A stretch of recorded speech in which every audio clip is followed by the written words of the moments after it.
microphone and it all works too. That's pretty good. We're a little iffy there for a while. I'm very excited for you, by the way, not only that you're here now, but the fact that you are going to Las Vegas is going to be not only an enjoyable experience, but I think one that will be relatively unique.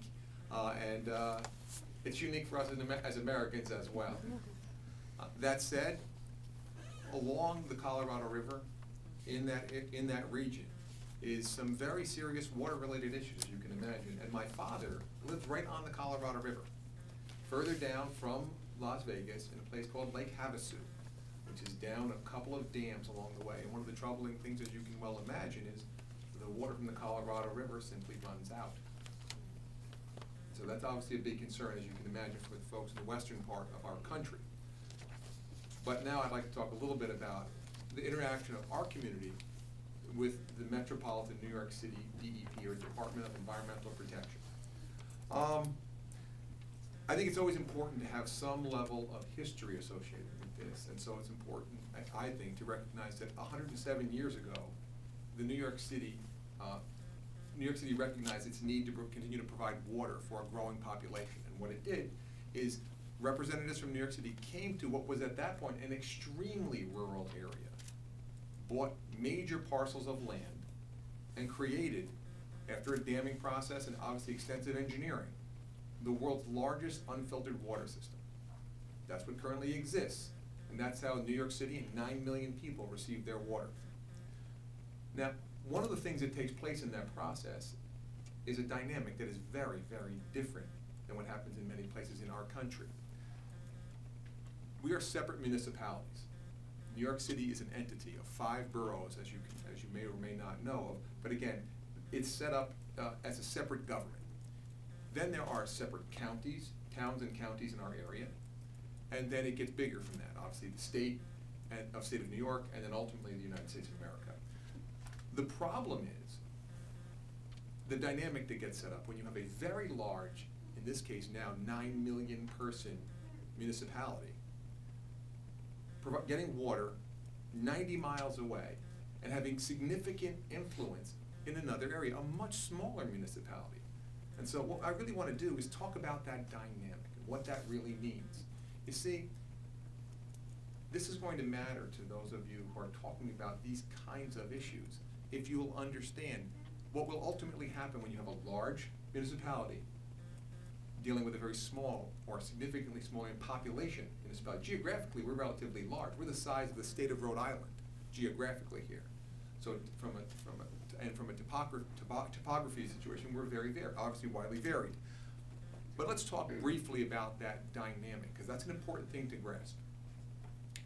The large entity, and again, what they did was they came to our community, bought large parcels of land, built the dam system, built the structures for that to provide water, and now function much like the philosophies of an occupying nation. And I don't say that lightly. It's important to understand they are a separate government from here. It would almost seem comical to think of my sheriff's department blocking off 4 or 5 blocks in Manhattan and controlling it and having its own rules and regulations. But that's precisely what goes on in my community. There's the New York City DEP has its own police force. It's also important to understand that they have their own rules and regulations. They extract a natural resource from my community at below the market rate. There are people who are suffering in my community as a result of some of the policies that have taken place.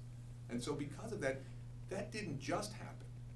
That is a result of the dynamic that was set up 107 years ago. So when you think about how we provide water to the people of our communities, it's important to take that into consideration. See, what a large entity does, it's not just set up and it's just not stagnant. You don't have a large entity and a small entity and they stay the same. Large entities behave in a particular way. They begin to exert political influence, whether it be at the local level, state level, federal level. They continue to exert influence, whether it be on rules and regulations. So they continue to get larger and more invasive into these kinds of situations. So that is why there is a significant issue here in my community now. It hasn't just happened. It's developed over 107 years. And so when we talk about this concept of an occupied nation, you can understand it slightly differently from the perspective of the people in my community. You see, we had a recent meeting publicly where the director or the commissioner of the New York City DP was brought up to answer some questions.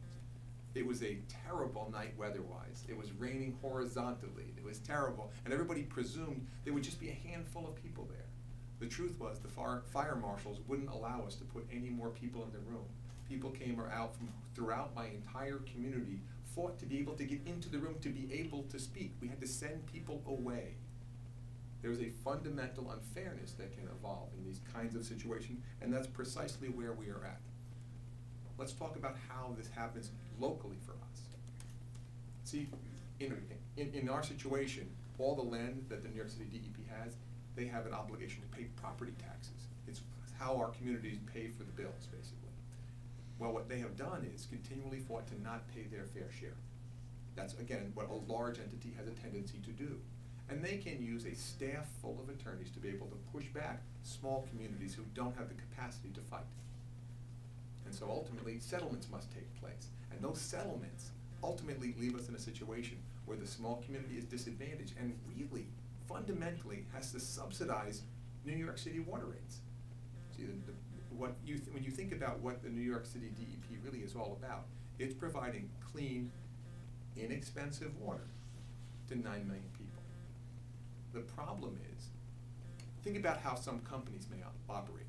If you were a company, you were a large entity, and you wanted to make sure you never raised your price, because the last thing you wanted to do is lose customers, or in some way disadvantage your customers, what some companies have a tendency to do is they look back on something called their supply chain, where they get their material from, and then they begin to squeeze. Since they are very large, and the supply chain needs to be able to provide them materials, they can squeeze pretty hard. The problem for us is we are the supply chain. Now, I earlier spoke about the concept of an occupied nation. You see, not only do they extract a natural resource at below market rate, not only do they do the kinds of things that we would find reprehensible in other parts of our country, they take advantage of the indigenous people. And the problem for us is, we are the indigenous people. And so in that kind of a scenario, you can imagine the pushback from a relatively small population-wise versus a large entity. And again, I ask you to consistently think of this kind of dynamic as you talk about providing water for people and the greater good, okay? And so that's an important concept to think in terms of. Also, I ask you to think about things like, in addition to not paying their fair share of taxes, there's a place in my community called Watershed. You may never have heard of it. It's beautiful. There are beautiful people that live there in wonderful homes. And when it doesn't rain, they still get flooded. You see, there are leaks in the New York City aqueduct system. Leaks that ultimately affect groundwater and affect their basements. They live with mold, contamination, and a whole host of other real serious challenges. So as you can imagine, that's the kind of situation that we would find unacceptable. And I can guarantee you, if that same problem existed in Manhattan, it would get fixed. That problem has existed for over a decade for the folks of Watershed. And so there's a problem there. In addition to that, you'll see some other things. And again, there's a picture right there. That's similar to a picture that you get from Google Earth. You see, there was a problem. There was turbid water that they had to deal with. Again, in the United States, what would qualify as pollution. That's how turbid the water was, how densely concentrated it was. And we had a situation in which they began to dump 600 million gallons on us. Just to put it in context from rules and regulations, remember I said earlier, an occupying nation makes its own rules and regulations?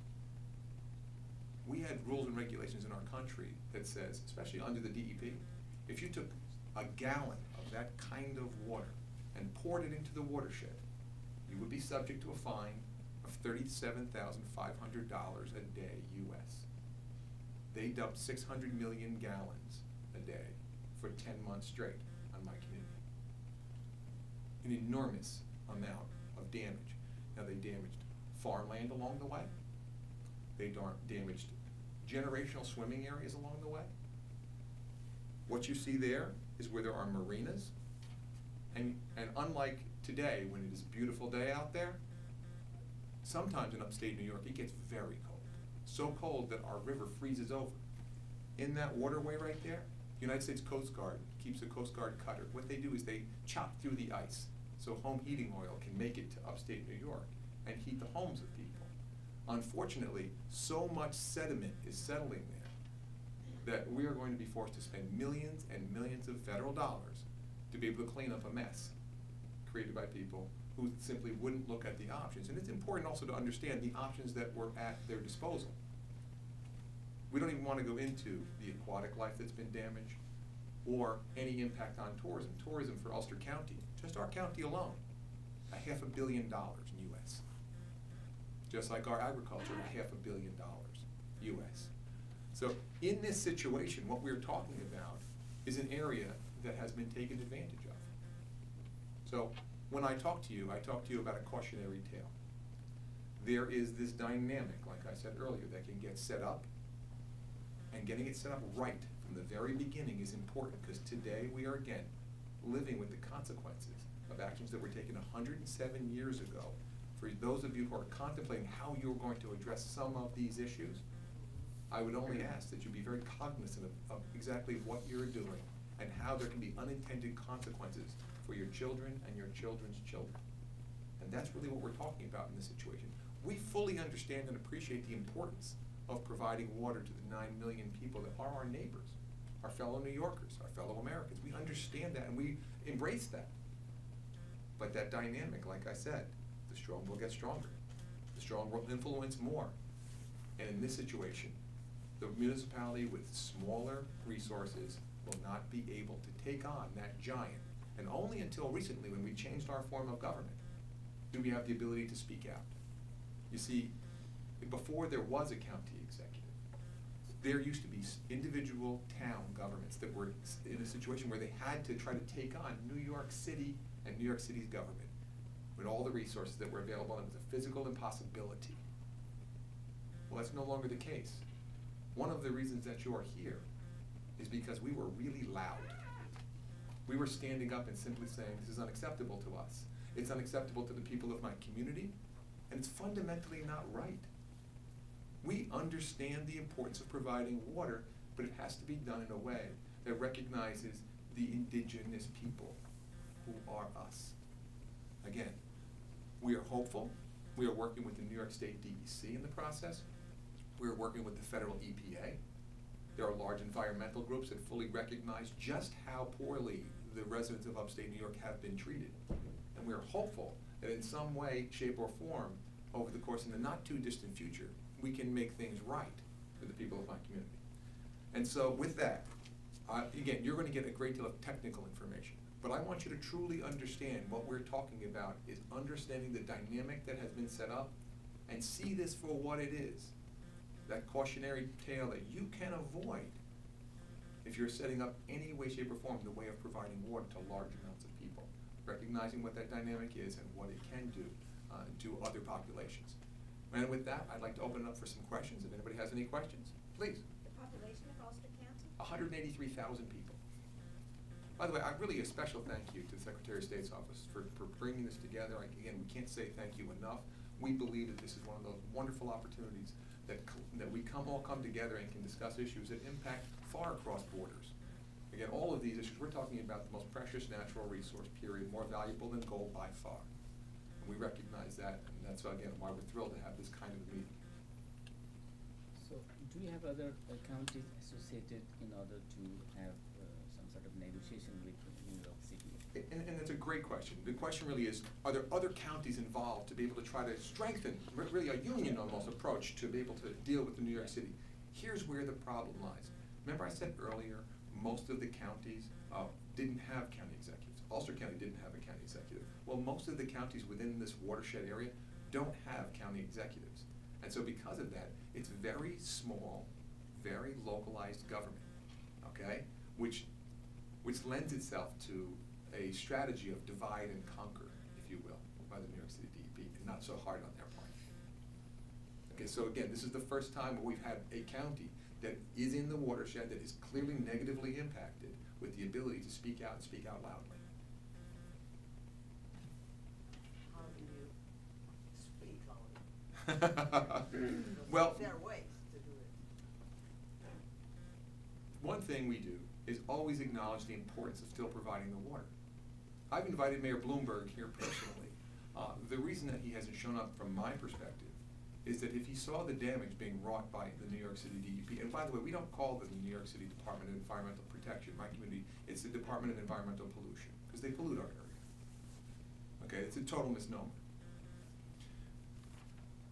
If Mayor Bloomberg came here and saw personally the kinds of damage being wrought by the New York City DEP, he would be forced publicly and politically to do something about it. And so he flies over us or drives around us when he goes to our state capital. Another more question. Sure. What about this state government? Is it not taking any interest? The state government does recognize, because it does have a regulatory role, and it has recently begun to take those kinds of steps. And again, bureaucracies can sometimes move more slowly than we would like. But I am hopeful that we will find some relief in that situation. Again, one of the keys has been the ability to be able to be very public with how serious the problem is, and to be able to articulate the way that our community has been disadvantaged. So again, the New York State DEC actively involved in this process.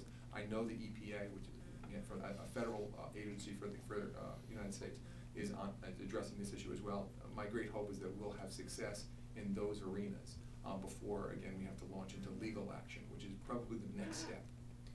Maybe friends on our left, they can also do something on this. I mean, the press. The press, I will say this, has been on this issue for the last 2.5 years, locally especially.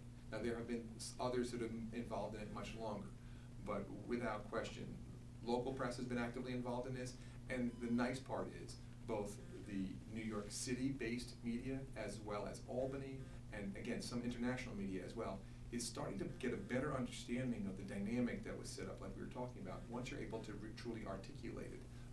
I don't think that, if you're a citizen in New York City, your main concern, and you do not think day to day about the damage that your DEP is causing in upstate New York, you concern yourself with when I turn the tap, does the water come out? Is it clean? Those are the kinds of things that you could concern yourself, and that's it, okay? And what we've always said is, and that's where so many of the environmental groups based out of New York City also are starting to understand this issue. This is a sustainability problem. You can't continue to just have a large entity that takes advantage of a small entity for a long period of time without having sustainability problems. And so that's what we are approaching now. So this is a red flag for the New York City DEP and the people of New York City, because again, the sustainability issue will come to play. Please. Was there any study, comparative study that compared why New York has a shoreline in the ocean? Like a desalinization concept? Yes. It's a great question. There's some talk of desalinization in certain areas. Again, it's been cost prohibitive to this point, to the best of my understanding. And what I always tell people is, when you're doing a cost-benefit analysis, and you're able to take advantage of a group upstate New York to be able to keep your costs down, there's no reason to go elsewhere. You know, and so when you think about it from a large entity versus small entity, that really is it factors into the equation. There's no reason to change.